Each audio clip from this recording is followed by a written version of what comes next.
லெவலில் இருக்குது அப்படின்னு சொன்னால், இந்த தரையிலேருந்து எம்பி குதிக்கிற மாதிரி ஒரு அரை அடியிலேயே சுவர் இருந்தால் இடித்து திரும்பி கீழே தான் விழுவும்.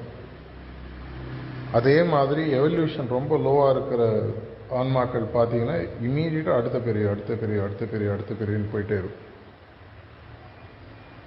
ஆனால் ப்ரீவியஸ் முன் ஜென்மாவில் நம்ம ஏதாவது ஒரு கடவுள் தாக்கம் நம்ம மனசுக்குள்ளே ஏற்பட்டு ஆன்மீக பாதையில் கொஞ்சம் போகக்கூடிய விஷயத்தில் நம்மளுடைய ஆன்மாக்கு இன்னும் கொஞ்சம் ஒரு நிலைமை எக்ஸ்ட்ரா ஆகும்.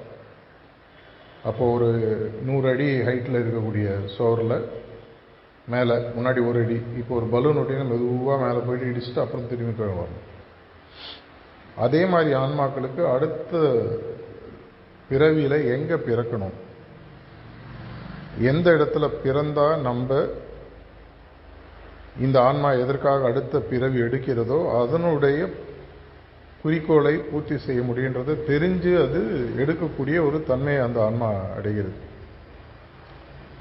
அப்படி இருக்கக்கூடிய ஆன்மாக்கள் கூட பார்த்தீங்கன்னா, அப்பேற்பட்ட எவால்வ்டு சோல்ஸ் கூட பார்த்தீங்கன்னா, இப்போ பாபுஜி மகாராஜா இருக்கட்டும், லாலாஜி மகாராஜா இருக்கட்டும், சாரிஜி மகாராஜ் எல்லாருமே பார்த்தீங்கன்னா திரும்பி பாபுஜி மகாராஜ் தன்னுடைய டைரிஸில் எழுதியிருக்காரு. நீங்கள் படிச்சிருந்தீங்கன்னா அந்த என்ட்ரி ஒரு இடத்துல சொல்கிறார், இந்த உலகத்தை நடத்தக்கூடியதாக நாம் நினைக்கக்கூட பிரம்மா விஷ்ணு சிவன் கூட அவர்களுடைய அந்த காஸ்மிக் வேலை முடிஞ்ச உடனே திரும்பி இந்த உலகத்தில் பிறந்து, அதனால தான் கீதையில் கிருஷ்ணர் இருந்து கர்ம பூமின்னு சொல்லி சொல்கிறார்.